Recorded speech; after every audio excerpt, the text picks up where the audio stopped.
Now that our collision object is set up, I'm going to jump back to the beams.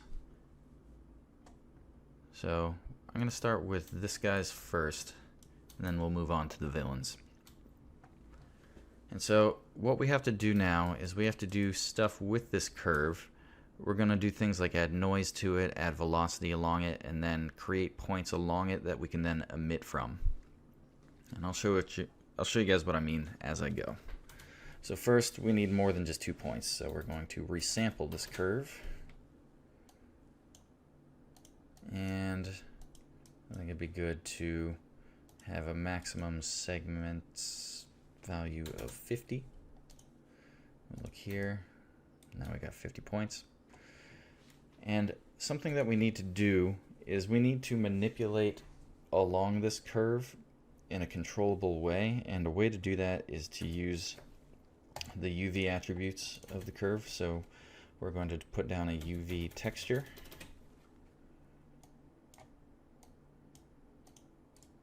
And then where it says orthographic, we're going to do arc length spline.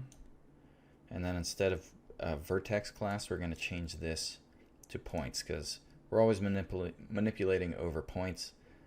We're pretty much never working in vertices.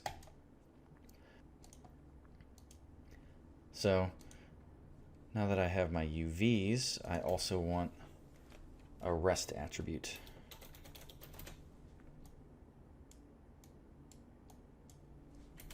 And I'm going to create a time shift so that we can take the first frame. The thing about the first frame for our rest attribute is that it's not the starting frame of the simulation. So we can look here, and the first frame, let's just use, we'll use 1050, why not? So that'll be our rest frame, and now we're going to add some noise to this.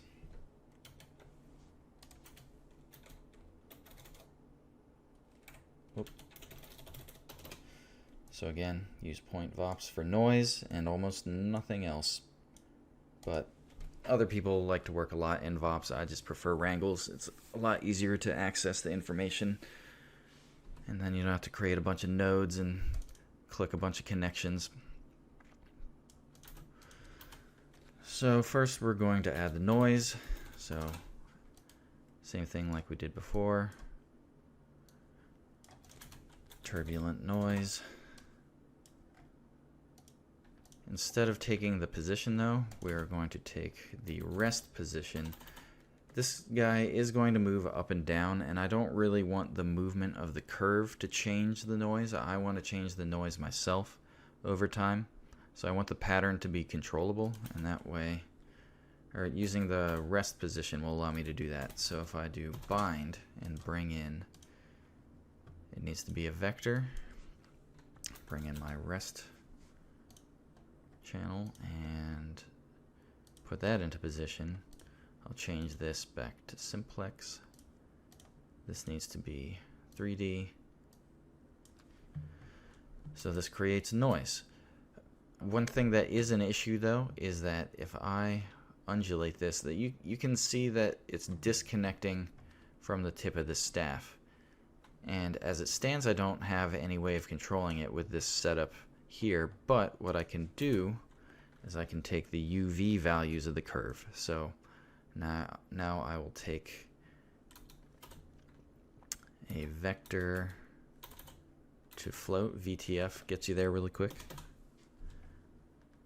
And then I'm going to plug this into the UV channel, and I only want the U, so I can take the first channel and then I can use a ramp,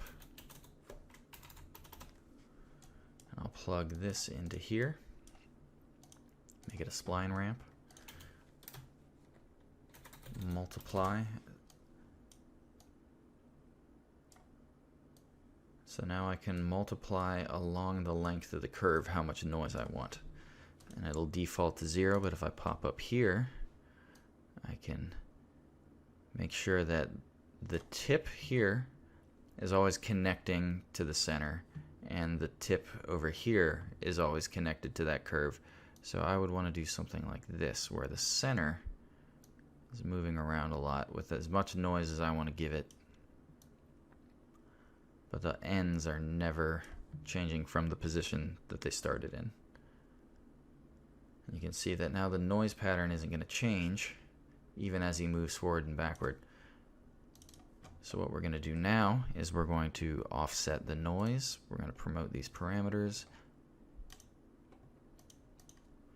So if we go up here, so I think that the amplitude's probably a bit too high right now. We're going to do something like that. Maybe more frequency, something like that seems pretty good. Still too much amplitude. I like something like that. And so we're going to now offset. Let's do by,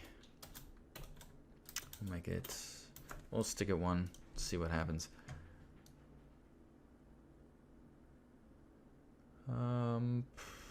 It could probably be going faster. So let's make this 3, higher amplitude.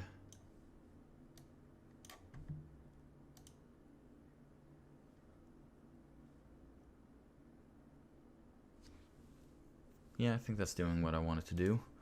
Might be a little bit too much amplitude though, so I'm going to bring it down a bit. We don't need it to go crazy. It does need to follow a beam-like path. So now that we have our curve looking pretty good, we're going to want a lot more points because we need a lot of points with a lot of vectors along it that will then be pushing points along it with a velocity attribute. So we're going to resample it again.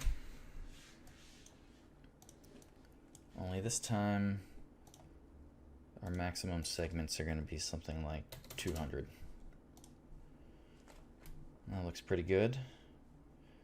And in case things get a bit too jagged,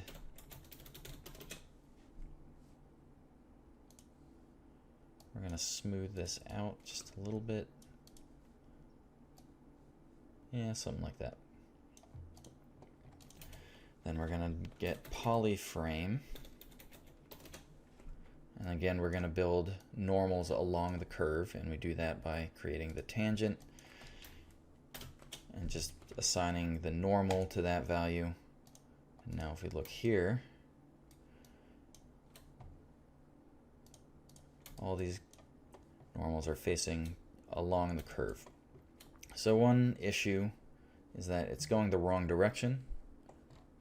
If we view up here, we can see this is going down instead of going up. So there's a couple ways that you can deal with it. One is you can do reverse.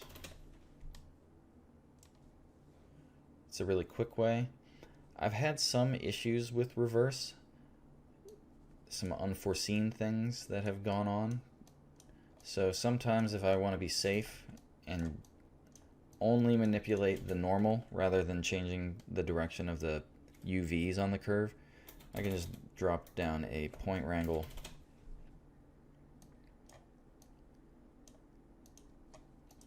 and then do N.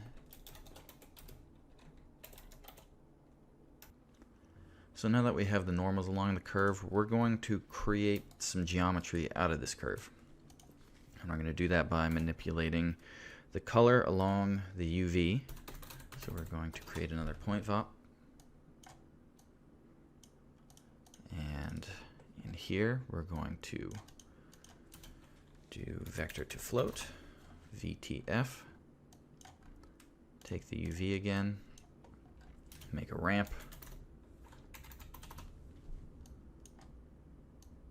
Take the first channel, make this a spline ramp, plug this into color, and then up top we can see that color value. And so the reason I'm creating a ramp here is that I want to control the thickness of a poly wire.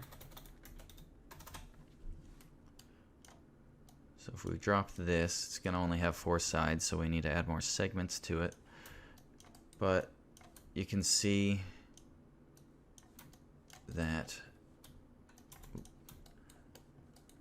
I have this thick tube where it's very fat the entire length, and I want to be able to taper it in and out.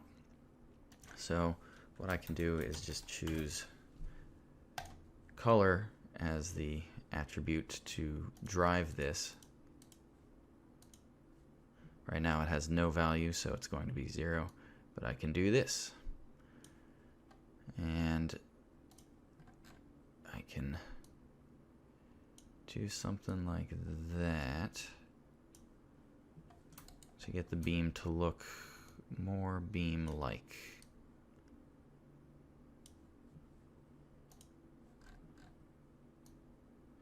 So let's say that you have it kind of where you want, but you want to manipulate it a bit more without having to point or change the point positions of that spline. You can just multiply it here. So let's say I want it to be thinner. I can just do an overall mult down. I think the value, this is probably fine. So I'm gonna roll with this for now. And so now that I have this poly wire, what I want to do is I want to fill it with points. So you do points from volume.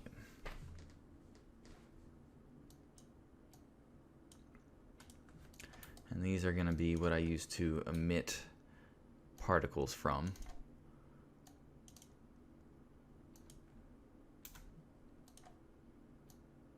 Right now we need to change the separation to be a lot lower. That's not bad. I'll probably need more. So let's say something like that. No, still not good enough. 0.005. If we middle click, we can see this gives me 185,000. That's it's not too bad. Once it grows, it'll let's actually, yeah, I think 250 is probably pretty good for what I need. So we have our points. If we watch this animate, we can see that this is a pretty good emission object, but without any normal or velocity attributes on it, it's not going to do anything. So we need to transfer the normals that we had above. So we're going to do an attribute transfer. I'm going to plug this in and plug this in. So now I can take the values from above, put it in here, and then here are my normals. So a little PSA for you guys is I've accidentally transferred a lot of attributes that I didn't mean to, that have completely ruined my setups down the pipe. So really, you only want to transfer attributes that you absolutely want to transfer. Anything else you should turn off. We don't want to transfer primitive attributes, and we only want to choose the attributes up here that we want for these points, which right now the only thing I really need is the normal. So now we have our normals transferred, but we need to manipulate the normals to get velocity out of it. So now we're going to put down another point wrangle.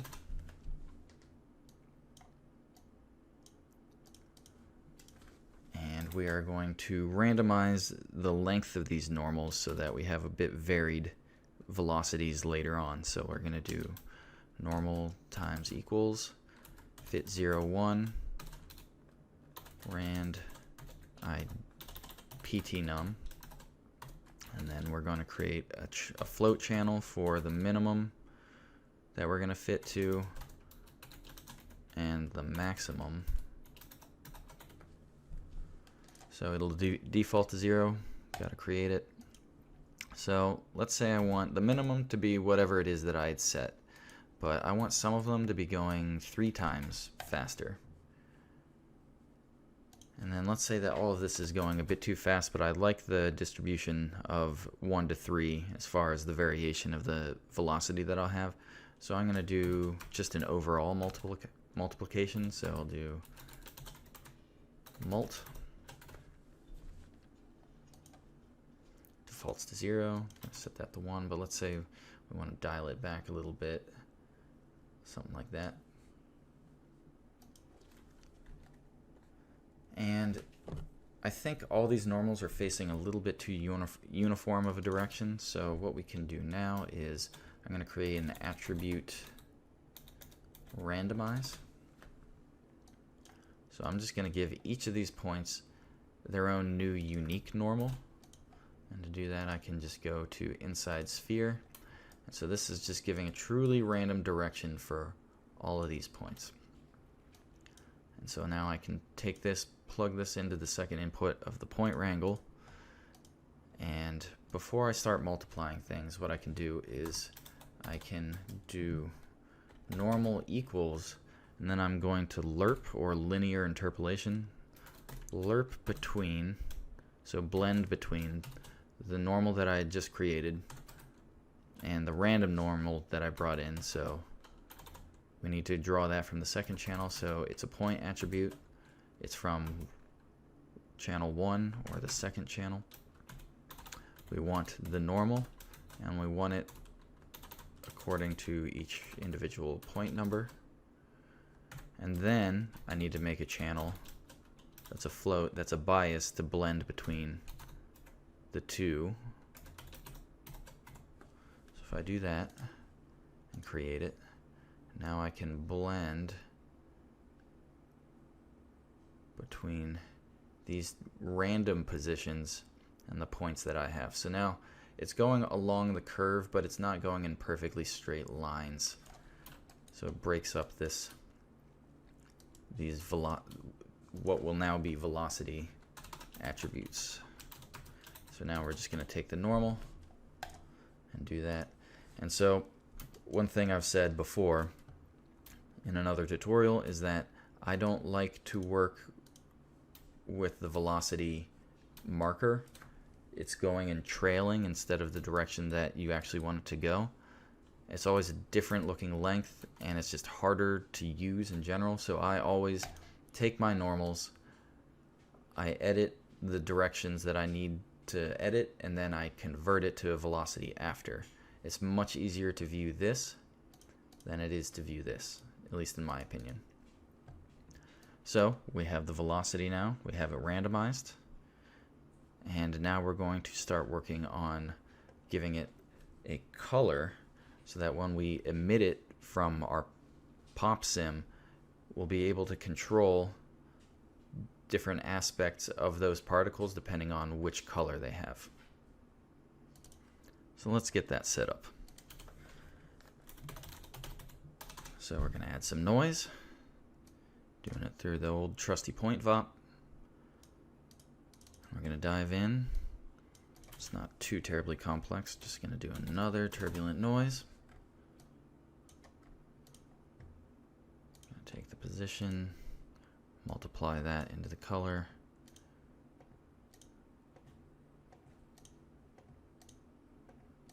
Take all that, and then we're going to create another ramp. But this time we are going to leave it as an RGB color ramp. So up here, first we're going to start messing with the frequency. I think it needs to be higher. Something like that, I think. And then what we're going to do is we're going to create a red, green, and blue ramp.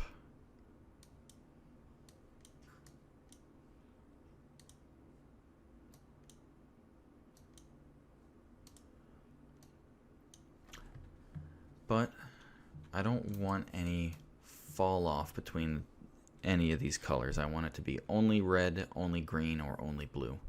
So what we can do is we can select all of these, and then where there's interpolation we can just say constant. We'll need some tweaking now, but I can go like this.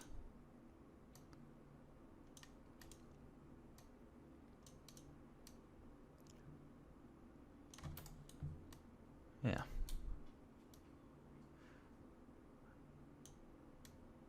I think that's working pretty good. Might want to increase the frequency a bit more.